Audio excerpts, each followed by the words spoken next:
And I would really want to, because I think this is on everybody's mind more than almost any other subject today, related to intersection of business, technology, society. So Satya, we're moving AI from something that was experimental, something that we always talked about in the future, and now it's today, and it's now more foundational. And it's not just foundational for companies, but it really is becoming now foundational for countries and throughout society.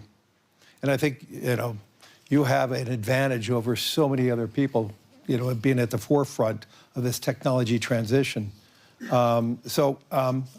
With that, I wanted to ask a few questions related to that. You have described that AI is a platform shift. And what does that mean, question one? Where do you see that shift going in the next few years? And importantly, the third part of my question would be fast forwarding a few years, 5 years. What's going to seem obvious in hindsight that feels less clear today? First of all, it's great to be back here, Larry, and it's I had a chance, in fact, yesterday when you put out the letter to kick off the forum and read it, and in there you sort of had this one line of really, I think, when it comes to AI, the real question in front of all of us is how do you ensure that the diffusion of AI happens and happens fast? I mean, I think you had that line of how do the models, the data, and the infrastructure spread more evenly to create surplus everywhere, if you sort of think about it. The way I come at this is not that this has always been the arc of computation, right? You can sort of take it in the last 30 years or the last 70 years. It's always been about, can you digitize artifacts about people, places, and things, and then build analytical and predictive power, right? That's what the mainframes did.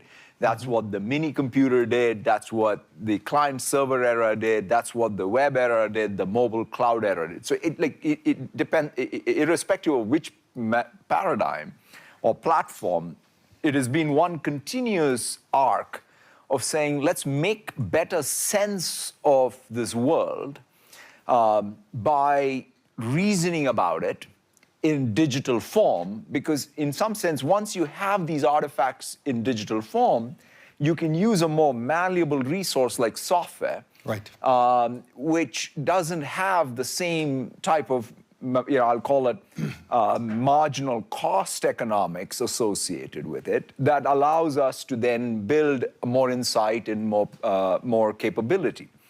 And in that context, AI, I would say, is of the same class, at least, like the web or the internet, or mobile or PC or the cloud, and maybe even greater. And so, to me, right now, where we are is, let's take just what's happened with software engineering, right? Which is one, is knowledge work. You could say it's elite knowledge work. Mm-hmm.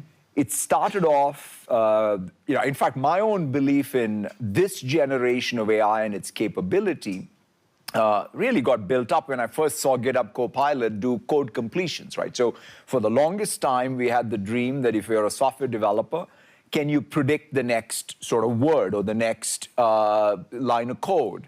And suddenly it started working with these models. Then you said, okay, if I can do that, then can I actually go and bring back, the flow for a software developer by going to a chat session and asking any question, and it comes back with answers that then you can use in your coding flow, right? So that was the next thing. Then you said, well, if that's working, can I assign it small tasks? That was the agent mode. Now you have complete autonomous agents where you can give it your entire project, right? It can work, 24/7. It can work for 24/7. I mean, it's still, we've got some ways to go for these things to remain coherent long time, but nevertheless, it's getting better and better.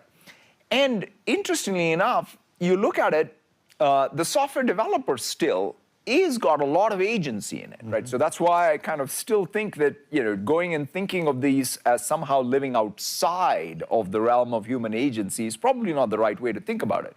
In fact, the way to perhaps conceive it, like if let's say in early 80s, if somebody had come to us and said, well, 4 billion people are going to wake up every morning and start typing, you would have said, why? Right? We have a typist pool that's good enough. We don't need 4 billion people.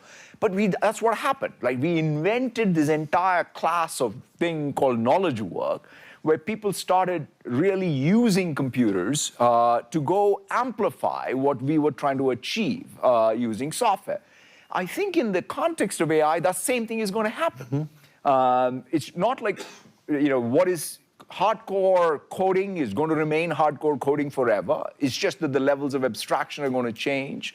But we also are going to have code as output, just like documents. In fact, one of Bill's things at Microsoft from the day I joined in '92 always was, what's the real difference between a document, a website, and an application, right? It's the lack of sort of software that can transform itself. Interestingly enough, AI finally gives us that, right? Which is I can write a document, I can just say, no, I don't want it as a document, I want it as a website. It'll just transform that document using code into a website. I say, well, I don't like the website, I want an app. It'll write more code to transform it. So that reasoning and reasoning capabilities, that prediction capabilities, that ability to take action, remain long-term coherent, is all improving. And our job, though, is to parlay this. Like take even what you at BlackRock are doing.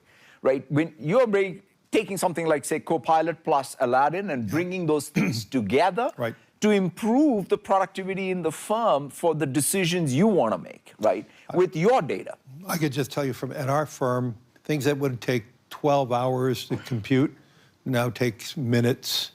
For us, processing $14 trillion of other people's money with hundreds of thousands of different mandates, we could do that instantaneous. And that to me, if it wasn't for the technology and AI today, we would not be able to function to the scale that we're operating. That's right. And so to me, that one firm at a time, one country at a time, if we can really take these tokens and bend the curve of productivity, then there is surplus everywhere. And that's really the goal.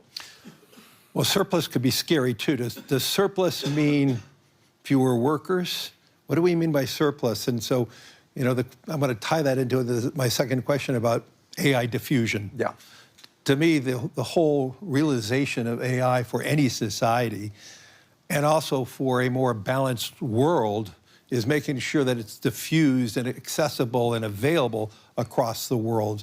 So can you describe how this process of diffusion across economies, across companies, across people and countries, how does that play out?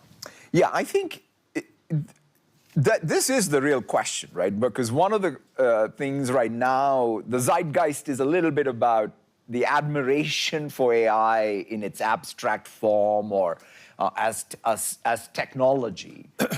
But I think we as even a global community have to get to a point where we're using this to do something useful that changes the outcomes of people and communities and countries and industries, right? Otherwise, I don't think this makes much sense, right? In fact, I would say we will quickly lose even the social permission to actually take something like energy, which is a scarce resource, and use it to generate these tokens. If these tokens are not improving health outcomes, education outcomes, public sector efficiency, private sector competitiveness across all sectors, small and large, right? And that, to me, is ultimately the goal. So therefore, I think really diffusion is everything. And so the way it happens is, let's sort of unpack this. On the supply side, what needs to happen in each country is the tokens per dollar per watt have to sort of monotonically get more efficient and better, right? So to some degree, even what we are trying to do with the investments the two firms are doing around the world is to just say that, like, let's make sure that the supply is there, which is everything from the chips on down, ultimately to these token factories that get deployed everywhere. By the way, there's not one token factory. This token factory is the first thing that's going to be diffused all around the world. It's just like electricity, right? You just need a ubiquitous grid of energy and tokens that then will power the rest of the economy, right? So that's, I think, one side of it. Then the demand side of this is a little bit like every firm has to start by using it. If I look back even, when the PCs first came out or the personal computing era started, I loved, I think Jobs had a nice metaphor. He called it the bicycle for the mind. Bill had a metaphor, which I remember was like information at your fingertips, right? These two metaphors were great, like which allowed us to say, that's what it is. It's a tool that I will use to get information at my fingertips. I'll use it as a cognitive amplifier. Now, I think that's what we have, but 10x, 100x, right? So in some sense, you, as every knowledge worker, you now have access to infinite minds. That's the way I think about it, right? So there's a Turing Award winner called Raj Reddy who had this nice metaphor of AI, and he had this long before even generative AI. He said either it's a cognitive amplifier or it's a guardian angel, right? So if you think of AI as that, then in the global workforce, right, when a doctor can get to a patient, spend more time with the patient because the AI is doing the transcription and entering the records in the EMR system, entering the right billing code so that the healthcare industry is better served across the payer, the provider, and the patient ultimately. Right? That's an outcome that I think all of us can benefit from. So I feel ultimately it's going to require real leadership on the private sector and the public sector to ensure that diffusion happens. And the other thing I'll mention, Larry, is skilling, right? So in some sense, the thing that diffusion is very strongly correlated to one thing alone, which is how broadly are people skilled in using this. And interestingly enough, I think if mobile has taught us one thing, is it's actually distinct from what happened in the PC, right? I remember even growing up in the global South, there used to be a real relationship between learning Excel skills or Word skills and getting a job. Right now, what's the model? In mobile, it's kind of created the same opportunity, but it's been a lot more consumption-led. It's these creator economy and what have you. But it has not been about sort of, oh, wow, here is how you get a healthcare job, or here is how you get a finance job, or here is how you get, you get ahead professionally. And that needs to come back, right? People need to say, oh, I pick up this AI skill, and now I'm a better provider of some product or service in the real economy. So it's very easy to see how mobile and the diffusion of mobile, how it transformed economies, especially in the global South. How does this, to me, I just read a research report that said the applications for AI so far are heavily weighted towards those who are educated or educated economies. And so does that create that, more of a bifurcation, more polarization? How do we ensure that diffusion is spread evenly? How do we make sure that we're not leaving major portions of society or the world behind? Because I think that's going to be the big issue for us going forward. Yeah, so it's interesting, right? This is one of those times when by definition, and because of the rails that have been established, you said, right, which is what's happened with mobile as well as what's happened with essentially connectivity. Right. You have the ability to sort of deliver the tokens pretty evenly around the world. Right. A lot more so than, let's say, the PC era or even the beginning of the mobile era, right? Because it took a long time for even the smartphone in particular to penetrate all of the world. Whereas now, it's not the case, right? These models and their outputs are pretty much available everywhere. And so the question to me is, what's the use cases that make sense, right? So in fact, one of the demos I always go back to, I think this was even in the beginning of 23, was a rural Indian farmer was able to use a bot built on, I think, a very early GPT-3 or 2.5 even, essentially to reason over some farm subsidies that he had heard about in a local language, and had it even in that very early days, have it even show some agentic behavior, right? Like, go complete a form for me. So in some sense, it took, it brought back agency to someone who perhaps didn't have that because the technology was so much more accessible. Right. So I do think it's in our hands, even in the global south, to use it to create, I would say, more of that opportunity where there isn't one. But I think what the necessary conditions still are: do you have the capital investment being put in? Do you even have an environment for capital? Because in an interesting way, we are, for example, as hyperscalers, investing all over, right, including the global south. So as long as there's an environment which attracts the capital investment. And you see the demand. And then, the demand is there. Yeah. And so the question is, how do you have a set of policies that allow for both the capital to come in, for it to find nexus with, there are certain things, by the way, private capital can do, certain things that public capital only can do. For example, the grid, right? It's not, grid in most countries is sort of fundamentally driven by governments. By public. And public. And so if you don't have a sophisticated, or rather, if you don't have a real approach to modernizing the grid, that will hold things back. There's a lot of talk about behind the meter and so on. And yes, there's some amount of that we can do ourselves. We can do that in the US. Many countries can't. Exactly. And it's not long-term scalable, right? Like, to me, a long-term scalable solution is to have, all of these token factories, part of the real economy, connected to the grid, connected to the telco network, delivering. Just like we delivered bits, you have to deliver tokens plus bits. And that's kind of what's going to drive an at-scale, whether it's in the global south or on the developed world. So many people talk about there may be an AI bubble. The most important thing that we see as an investor is the democratization of technology, and the diffusion of that technology really does then transform the demand. And the companies or the countries that diffuse it fastest are going to be the ultimate winners, not the technology creator. For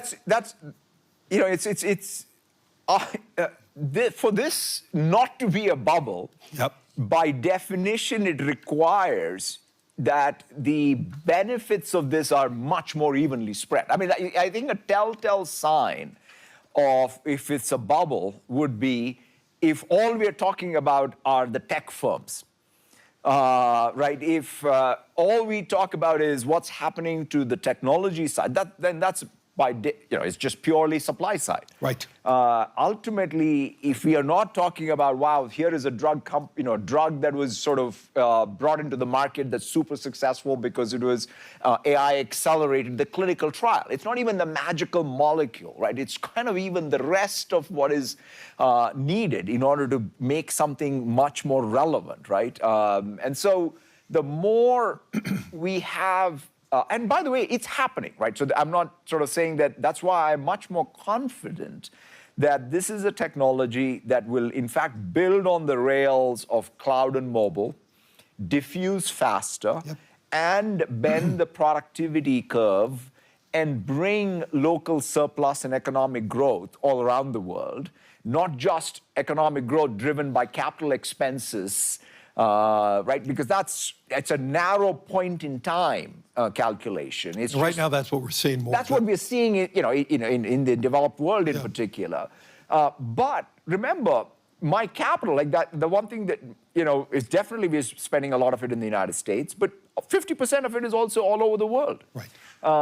And so, interestingly enough, it depends on demand all over the world, and the demand all over the world will only be there if there is local surplus all over the world. And so that's sort of the way I see the equation. So let's drill down a little more. As AI diffuses, obviously organizations, companies, governments are going to have to evolve.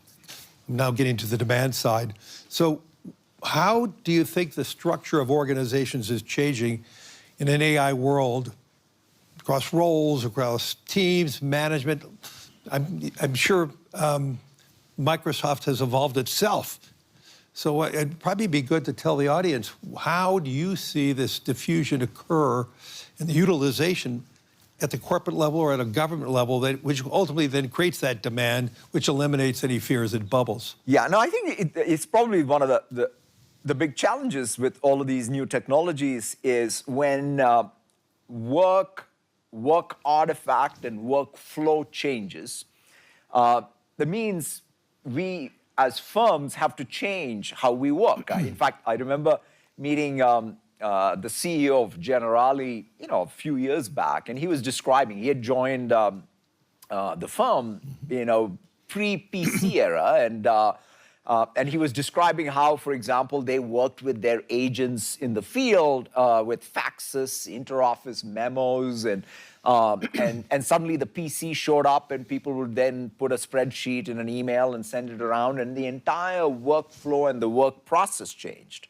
Right? So similarly, I think with AI, you are going to start seeing actual change in how workflow happens, right? I mean, even preparing, in fact, for me, coming to Davos, 50 bilateral meetings I have, preparing for those, had a particular workflow, right? Which is, there is to be, my field team would prepare notes, and that would come to my HQ, and that would get further refined. And nothing had really changed, right? Since I joined in '92 to essentially even a few years back. Whereas now, I just go to Copilot and say, hey, I'm meeting Larry, please give me a brief. And it comes back and gives me, by the way, the one nice thing is it gives me a 360, right? It knows what we are doing with you as a client, what we're doing as a client of yours, right, and everything in between as an investment. So it captures even information unlike anything else. In fact, what I do is I take that and immediately share that back with all my colleagues across all the functions, right? Think about it. It's a complete inversion of how information is flowing in the organization. It's not like this classic, we have an organization, we have departments, we have these specializations, and the information trickles up. No. It actually, it flattens the entire information flow. So once you start having that, you have to redesign structurally. So the current structure may not make sense. Because you want people to be able to work in a way that allows them to have this information flow freely. So what all this leads me to, if I had to sort of say, what's the formula? The formula, I think it starts with the mindset. So the mindset we as leaders should have is we need to think about changing the workflow with the technology.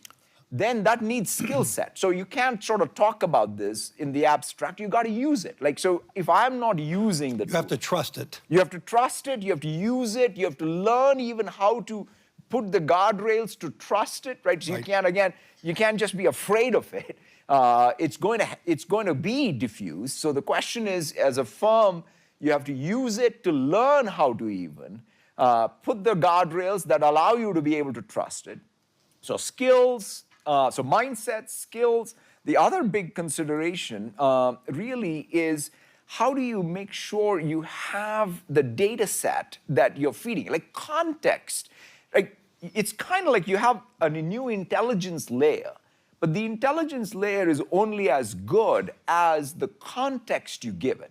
So people describe it even as context engineering, but that is what firms do.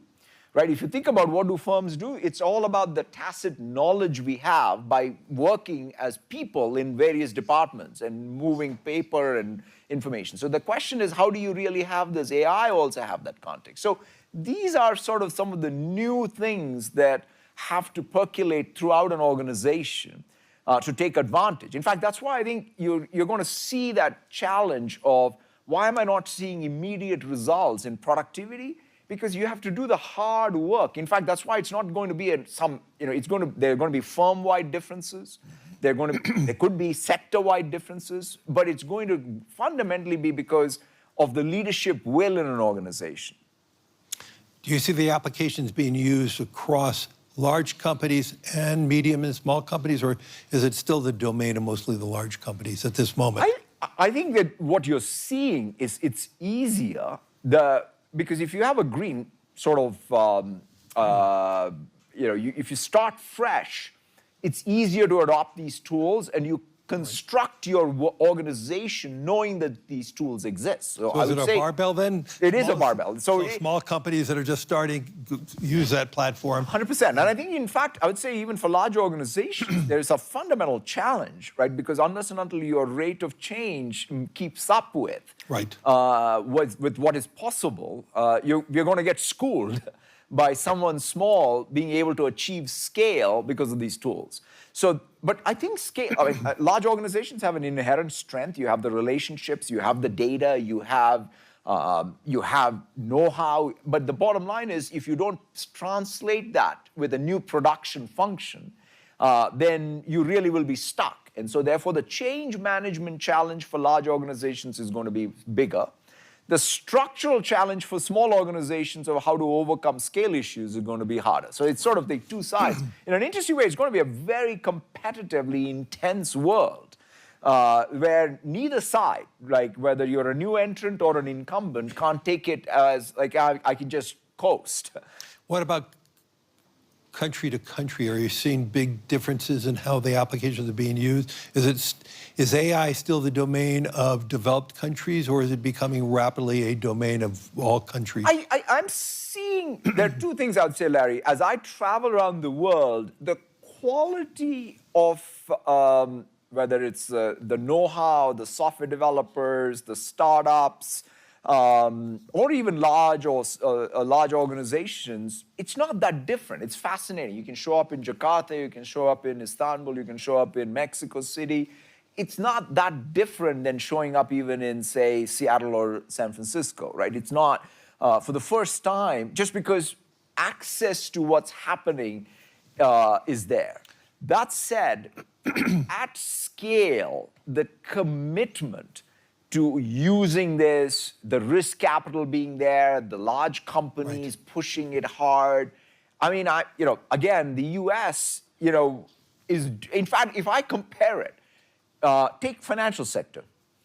If in financial sector's adoption of the cloud versus AI, night and day, right? Because in an interesting way, it's much faster when it comes to AI versus it was with the cloud. And cloud because for a variety of reasons. We had regulatory issues too. Until the regulators allowed banks to bring their data out of campus, that was a big issue. Yeah, so I would say, I think wherever, so in the West, in particular in the US, there is clearly a real, I would say, more of an energy around it in terms of going and using it. But it's sort of a lot more uniformly spreading around the world than any technology, at least I've seen. But you mentioned about the power, the grid. Is that going to be one of the determinants of the accessibility? If you do not have cheap power, the demand is costly. 100%. So if you sort of look at the tokens per dollar per watt, right, which I think in some sense I would claim that GDP growth in any place will be directly correlated. Like if you sort of buy my entire argument that, look, we've got a new commodity, it's tokens. Right. And the job of every economy and every firm in the economy is to translate these tokens into economic growth. Then if you have a cheaper commodity, it's better. And so that's sort of why this tokens per dollar per watt. And by the way, there are many, many elements to this, right? Which is, it's not just the production side. That's why I think even having the grid is important. Construction costs, right? So if you think about the total TCO, everything, it's like, are you a cheap producer of energy? Can you build the data centers? Then what's the cost curve of the silicon and the systems? Right. And by the way, look at the token pricing, right? Token pricing basically drops by, a half every 3 months. I mean, this is that's why I think you can sort of really plot how you use the tokens to create surplus, knowing that you have a commodity whose prices are just going to monotonically come down in a pretty fast curve. We're sitting in Europe, and there is a real fear because Europe does not have its own power. It has to import mostly of its power. Do you have any messages for Europe related to this? Yeah, I mean, I think so there are two sets of things, right? One is, here we are in Switzerland, and I look at the pharma or the financial sector. Obviously, they do a big job in this country, as in Europe, but they're also international brands and international operations. So one thing that whenever I think about Europe is the Europeans are producing products and services that actually are going everywhere in the world, and so therefore. European competitiveness is about the competitiveness of their output globally, not just in Europe. I think sometimes when you come to Europe, there's a lot of conversation about just Europe. But European economy thrives and has thrived in the last, 200 years, 300 years. The miracle of the West is fundamentally because of what has happened in Europe, is because they were able to produce things that the world needed. And so I would say that's number one. And in order to do that, again, I go back to the human capital here is just fantastic and world class. You have to absolutely invest in producing, having the energy and the tokens here, which again, you're attracting, like as I said, we are investing and others are investing. The data centers here. So the question is, what's that next generation of output that comes from here, right? I always think about the German Mittelstand. Whenever I go to a jeweler or a dentist in the United States, I'm surrounded by German Mittelstand, right? Yes, totally. It's just unbelievable engineering prowess of that country. And now the question, and by the way, that's the point. They are producing industrial products, which today are built into it all the intelligence as well. That data, right? So I know whenever we come to Europe, everyone's like, talking about sovereignty and data this, data that. Guess what? Europe actually should be much more concerned about access to their industrial companies, their financial services companies, of data from US and the rest of the world, as opposed to just thinking that somehow by protecting Europe, you're going to be competitive. You are only going to be competitive if the products coming out of Europe are globally competitive. Right. And so that's, I think, what needs to change. I know Europe has led in privacy, that's fantastic, has led in many aspects of even safety around AI and what have you, and that's a feature that's great. But you also have to complement it by building locally and then also thinking globally, what's the contribution this continent will make to the rest of the world, which it has historically been a leader in. A leader. So do you think the whole idea around sovereignty of data, is that being misunderstood? I think that when people talk about sovereignty, first of all, it's very important, clearly. And who owns the data? And in a week like this, it's more important.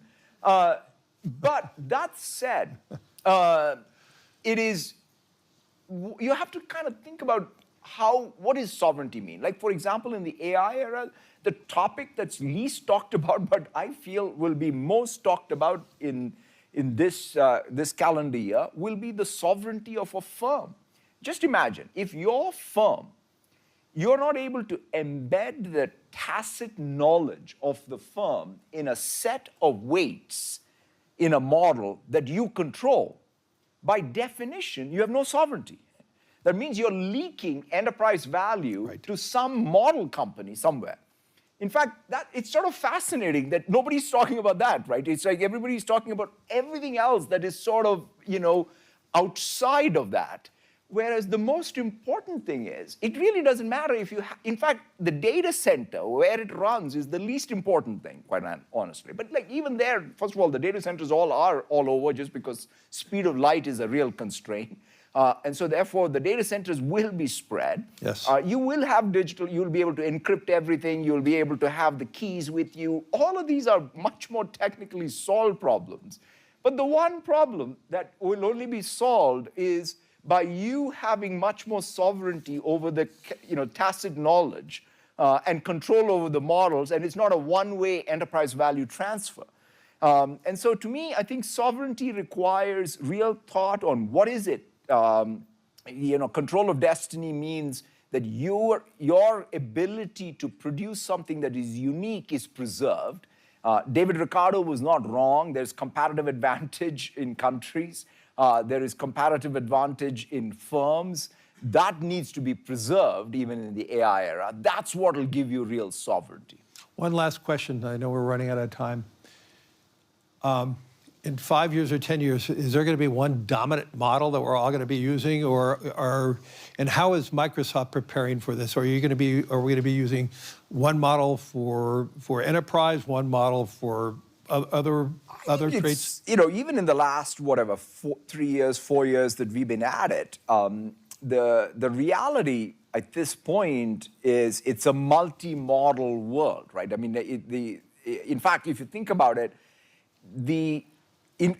both there are going to be multiple models, and the trick is really how do you take advantage of these multiple models and in fact build your own model by distilling these, right?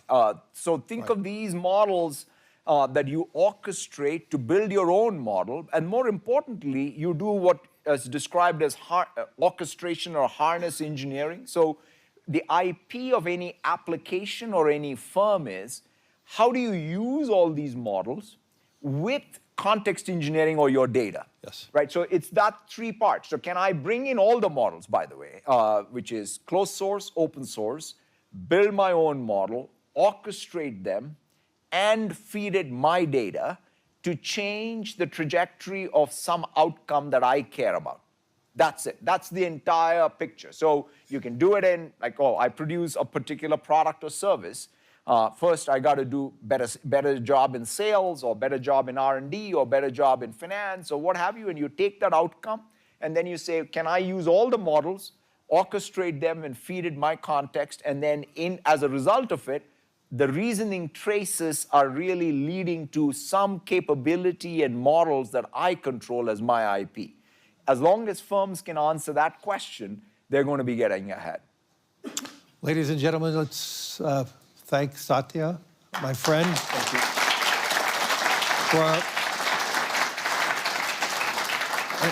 And hopefully this is the beginning of many great dialogue and conversations here at the World Economic Forum. Thank you, everyone. Thank you.